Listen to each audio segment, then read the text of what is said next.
சென்னை எழும்பூரில் நகை வியாபாரியை காரில் கடத்தி நகை பணம் கொள்ளையடித்த வழக்கில் 6 பேர் கைது செய்யப்பட்டிருக்கிறார்கள். இது தொடர்பான கூடுதல் தகவல்களை நமது செய்தியாளர் சுப்பிரமணியன் வழங்கிட கேட்கலாம். சுப்பிரமணியன், வணக்கம். உங்க விரிவான தகவல்கள்.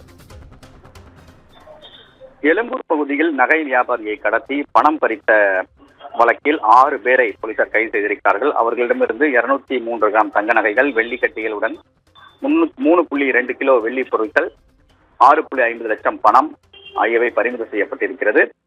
சிவகங்கை மாவட்டம் காரைக்குடி பகுதியை சேர்ந்தவர் ரவிச்சந்திரன். இவர் நகை வியாபாரம் செய்து வருகிறார். சென்னையில் நகைகளை கொள்முதல் செய்துவிட்டு கடந்த 26ஆம் தேதி இரவு எழும்பூர் பாண்டியன் சாலையில் சென்று கொண்டிருக்கும் போது அடையாளம் தெரியாத கும்பல் அவரை வலுக்கட்டாயமாக காரில் கடத்தி சென்றது.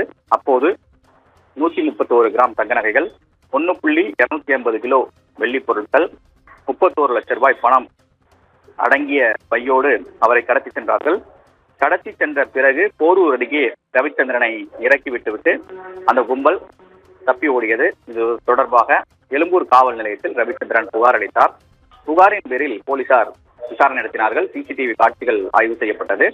அந்த ஆய்வுக்கு பிறகு அதே சிவகங்கை மாவட்டத்தைச் சேர்ந்த பிரபு, அதே போல முத்துராமலிங்கம், தீனா, பிரேம்குமார், மற்றொரு பிரபு உள்ளிட்ட 6 பேரை போலீசார் கைது செய்திருக்கிறார்கள்.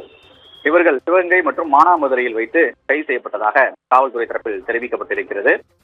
இவர்களுடைய விசாரணையில் கடந்த 3 நாட்களுக்கு முன்பு, அதாவது சம்பவம் நடப்பது 3 நாட்களுக்கு முன்பு, சவுகார்பேட்டை வந்து நகைகளை வாங்கிவிட்டு ஆட்டோவில் எழும்பூருக்கு சென்று தனியார் பேருந்தில் காரைக்குடிக்கு செல்வதற்காக ரவிச்சந்திரன் சென்றிருக்கிறார். அவரை நோட்டமிட்டு இந்த கொள்ளை சம்பவம் நிகழ்ந்திருப்பதாக காவல்துறை தரப்பில் தெரிவிக்கப்பட்டிருக்கிறது.